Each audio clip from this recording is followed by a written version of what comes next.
अरे मीरा माजी, मीरा माजी, मीरा माजी एकता, मीरा माजी एकता, जिंदाबाद जिंदाबाद जिंदाबाद जिंदाबाद। अरे कोई स्लोगन जिंदाबाद जिंदाबाद, माजी मीना एकता जिंदाबाद जिंदाबाद, रिजर्वेशन लेके रहेंगे, रिजर्वेशन लेके रहेंगे, रिजर्वेशन लेके रहेंगे। मैं मीना माजी कीर पारदी अधिकार संरक्षण परिषद जो मध्य प्रदेश का है उसका प्रदेश अध्यक्ष हूँ, संतोष मीना। मध्य प्रदेश में मीना समाज को एसटी का दर्जा 2003 तक रहा, लेकिन 2003 में भारत सरकार ने अचानक बगैर किसी सूचना दिए, बगैर किसी कारण के हटा दिया। हमारा कहना है कि पूरे हिंदुस्तान में जब आप बात करते हो कि एक विधान एक संविधान, तो ये दो तरह का संविधान विधान क्यों किया जा रहा है। दूसरा, हमारा मध्य प्रदेश के विधानसभा ने 2016 में शासकीय संकल्प पारित कर भारत सरकार को भेजा कि मीना माझी कीर पारदी ये 4 जातियों को जो हटाई गई है वो गलत तरीके से हटाई गई है, बगैर सूचना के हटाई गई है और इसका कोई कारण ही नहीं हटाने का। जो संविधान में व्यवस्था है अनुच्छेद 141 142 की, उसके विपरीत हटाई गई है। इसको यथावत जोड़ी जाए, जैसे थी वैसे जोड़ी जाए। और यहाँ तक कि उन्होंने कहा कि संपूर्ण मध्य प्रदेश में मीना जाति को, अनुसूचित जनजाति मीना माझी और कीर पारदी को दर्जा दिया जाए, ये संकल्प करके भारत सरकार को भेजा 2016 में। भारत सरकार ने फिर उसको मध्य प्रदेश सरकार को भेज दिया कि आपकी मानव शास्त्रीय अध्ययन करके भेजिए, जबकि मानव शास्त्रीय अध्ययन तो जब होता है तब नहीं कोई समझ ले रहे हो। अभी क्या मांग आपकी है? जंतर मंतर पे, दिल्ली में जंतर मंतर की है कि भारत सरकार ने जो हमारा हक और अधिकार छीना है, जो पूर्व से मिला हुआ है, उसको फिर से नोटिफाई करे। क्योंकि हमारा राजस्थान में, दिल्ली में, उत्तर प्रदेश में, छत्तीसगढ़ में, सभी प्रदेशों में आरक्षण है, लेकिन मध्य प्रदेश में कुछ जिलों में ओबीसी में डाल दिया, कुछ जिलों में एससी एसटी में डाल दिया। इस प्रकार से हमारे साथ भेदभाव किया जा रहा है।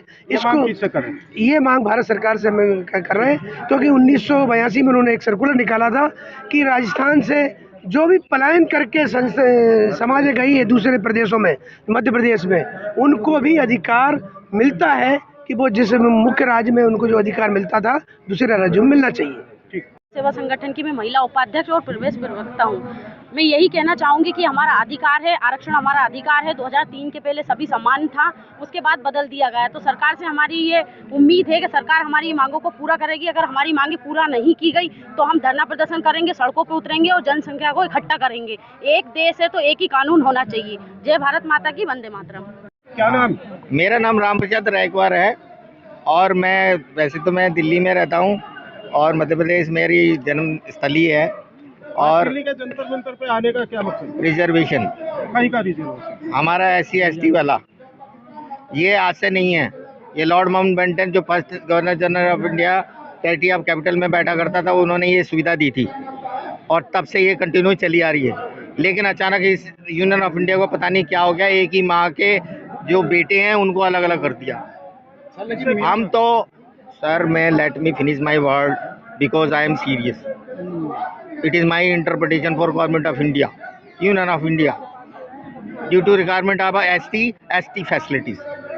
बिकॉज ये जो चीज़ है निषाद और निषाद से संबंधित समझ जातियाँ हैं। 125 तो नोटिफाई हैं यूनियन ऑफ इंडिया की। इन्होंने करना कराना आप कुछ नहीं है, सिर्फ इन्होंने कुछ को OBC में डाल दिया, स्टेट में।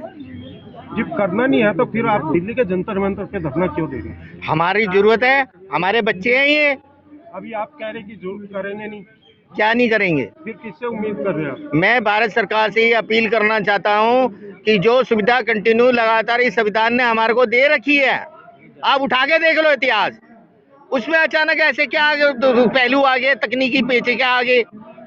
जिनको पता कुछ है नहीं वो इंटरप्रिटेटर बन के हमारी बात और वहां पर डिफेंड कर रहे हैं। जिन बच्चों को, युवाओं को पता नहीं है, उनको इन्होंने अगवा और पैरोकार बना रखा और सलाहकार बना रखा।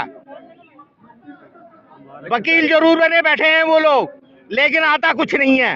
एबिलिटीज की बात ये है कि हमारी यूनियन ऑफ इंडिया के अंदर लिस्टेड है 125 जातियां जो लिस्टेड हैं। जो बच्चों को नहीं पता है उन बच्चों को बहकाने के बाद इन बच्चों को यहाँ से डाइवर्ट और डाइल्यूट करके और ये संशय और कंफ्यूज किया जा रहा है। कि आप ये हैं, आप ये हैं, आप ये हैं, आप ये हैं। जब हम एक ही माँ के बेटे हैं, जब निषाद और निषाद की उपजातियां हैं पूरे भारत सरकार के अंदर, अगर ये हिंदू मैथोलॉजी की भी बात करेंगे तो हम इनके समझी मिलेंगे। श्री राम की मैथोलॉजी की भी अगर ये बात करते हैं, अगर आप महाभारत की भी बात करते हैं, तो वहां पर भी हम इनको इनसे अगुवाई मिलेंगे।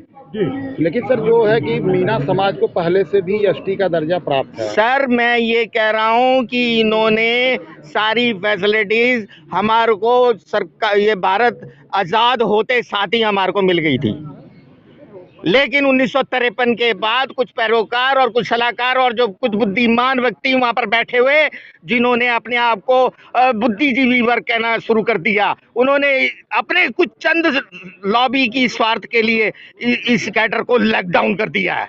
भारत सरकार के जितने भी नुमाइंदे हैं या रिकॉग्नाइज लोग हैं, मैं उनसे अपील करना चाहता हूं कि इन बच्चों पर रहम खाएं।